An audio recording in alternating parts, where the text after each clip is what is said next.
guys, I've got a question for you. Do you like or do you love battle trucks? Silly question, right?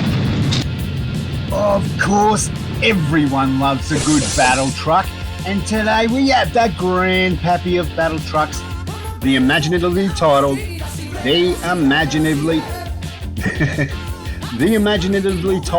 Battletruck. And that's very hard to say. And ThatGen-XDude can only assume that this was the first in a long lineage of battle trucks that have since etched their way into the public conscience.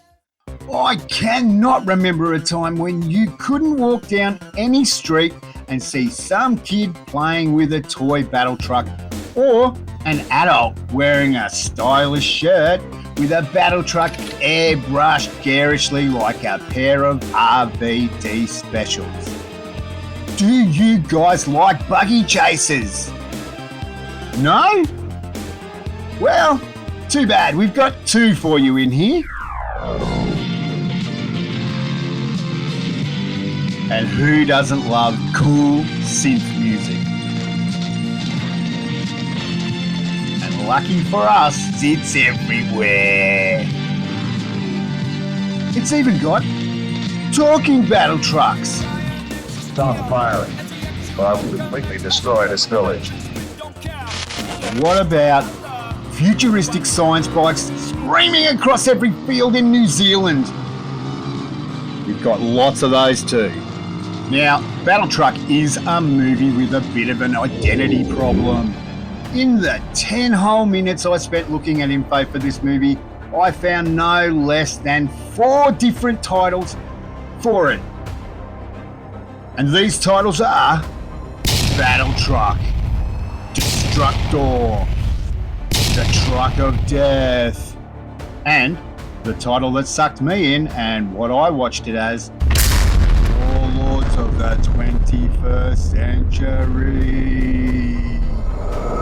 I mean, you could see how they might have been hard-pressed to choose between any of those beauties, so they went with them all. I'm not sure if this was to get several bites of the cherry while avoiding any negative reviews that might become attached to a movie upon release somewhere else in the world. Yes, folks, before the internet, the world was a far more malleable place. Now, guys, I've got another question for you.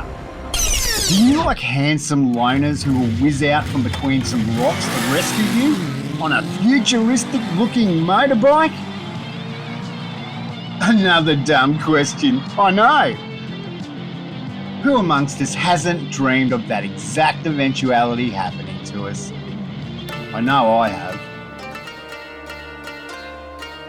Well, the man of your dreams is here, and it gets even better because he zooms around on his science bike across the post, funnily enough, fuel crisis world, which looks an awful lot like New Zealand. I was just sitting at home having some dots, and then the police come up, knocked on my door. A notion that was confirmed by simply viewing the top 5 comments on this video and seeing how many Kiwis mention how proud they are of it, or how they know a mate of his uncle's first wife who bought a dog from a guy once who worked in makeup. And I just tripped out and I was like, oh shit. Proving, in case you didn't already know this, that New Zealand is actually just the biggest country town in the world. Props to them for that. We should all be so lucky. But it looks pretty serious. There's heaps of cops here, isn't it? I reckon they're bringing the bomb squad in. Yeah, anyway, pretty trippy stuff, eh? Okay, so where was I? Okay, yeah. Well, while the hero, the heroically named Hunter, is zooming and whizzing all over the New Zealand countryside, Battletruck is busy being badass. Yeah, Battletruck! Woo! Luckily, there's a convenient synopsis disguised as a news report at the very start that lays out that there's been a fuel crisis. Wonder where they got that one, which has caused polite society to fall apart and become feral. Mind you, they weren't tearing about in the wide open countryside in a goddamn truck. and what could be several cars but is probably just one, shot creatively, then they wouldn't be burning up so much gas now, would they? The main actress is, in my opinion, quite terrible. It's sometimes hard to tell if it's the actress or the material she's been given to work with, which is rather pedestrian. She must have improved, however, as she has continued to work semi-successfully, I found out. It doesn't help that a character is paper thin, shoehorned into an otherwise fine action movie so they can have a love angle for the chicks. Why do chicks ruin everything, guys? And speaking of paper thin, check out these great windows on what I thought was some kind of bougie greenhouse. Now, I know it's not just me because she reads Cinderella to the kids and she ends with, God, I can barely say it. She ends with happily ever afterwards. What? Who says that? Now, I'm sure me telling you she's a bad actress is enough for you guys, but just in case you needed proof, have a go at this. The people you saved me from, they're at Clearwater. Get control of yourself. No, you don't understand. I'm beginning to. No, I'm one of them. I mean, it's just some of the worst acting I've ever seen. And I've watched Neighbours. Luckily for Corley, Hunter consoles her and gently leads her inside where he's planning on rooting her. Because she's very annoying, but she's good enough to root. Sounds familiar, doesn't it, fellas? Anyway, you get your typical cleaning the gun by the fireside, which turns into a bit of lovemaking. Oh my goodness, if I had $1 for every time that happened to me, I would have very clean guns. The character Corley, I mean, what the fuck kind of name is that? I don't know. Seems to be some kind of professional nuisance. Running away and being dragged back at the drop of a hat seems to be her job. And all at the behest of Lay Colonel Straker, who is the boss of the Battletruck. As if you could tame Battletruck.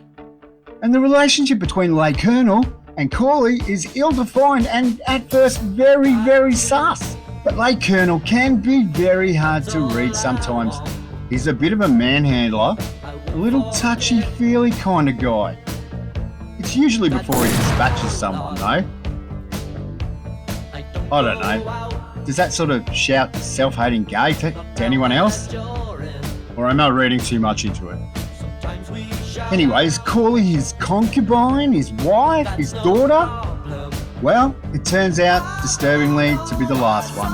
And Corley makes no secret that she wants her dear lay father, Lay Colonel, as lay unalive as possible, as soon as possible, and she will manipulate anyone she can to make that happen. Your time is over, old man. Not yet, kid.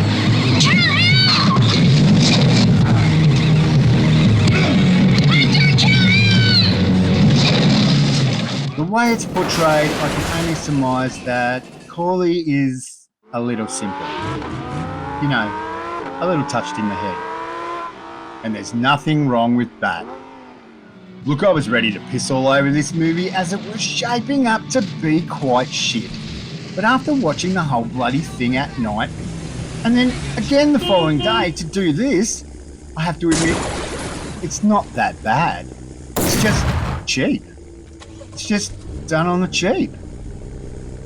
Aside from Corley, the actors are all pretty good, and the cast does feature a couple of names like John Ratzenberger and Michael Beck, famous for The Warriors, who I always liked and feel like he missed out on Hollywood due to, as he stated himself, The Warriors opened a lot of doors for me, which Xanadu then closed.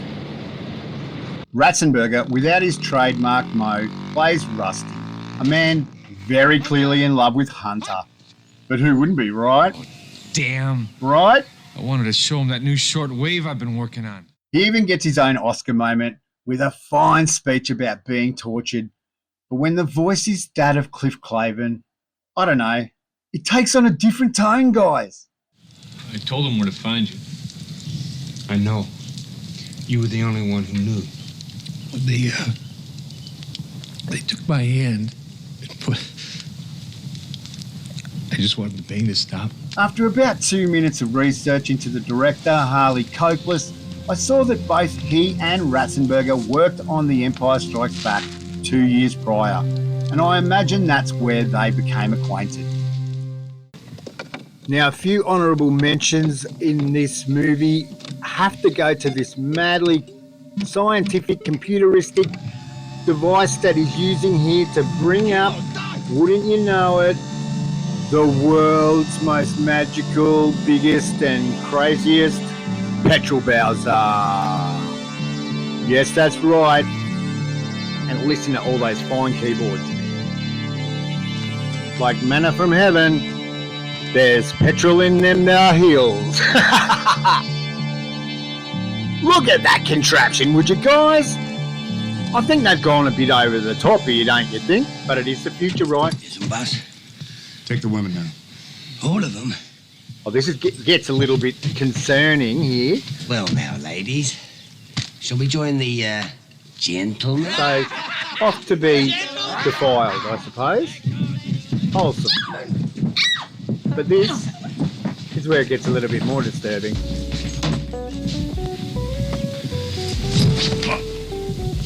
Hey, Dr. Jones, no time for love! Basket, I want more. But now we have Bone, the driver of the Battletruck. Now, Bone is a character in himself, and guess what, guys? I think he's a little bit in love with the Battletruck because he is angry that Lay Colonel is lay dismissive of all the lay flashing lights that are going on, and boy oh boy are there some flashing lights going on, boys and girls. But chicks don't like action movies. Come on, Ron, come on! I can't push her anymore. She's coming up all the heat. Give her all, she's got Captain. Flashing lights again. Max Temp, I wonder who he is. Oh, he's looking worried. Oh, Bone.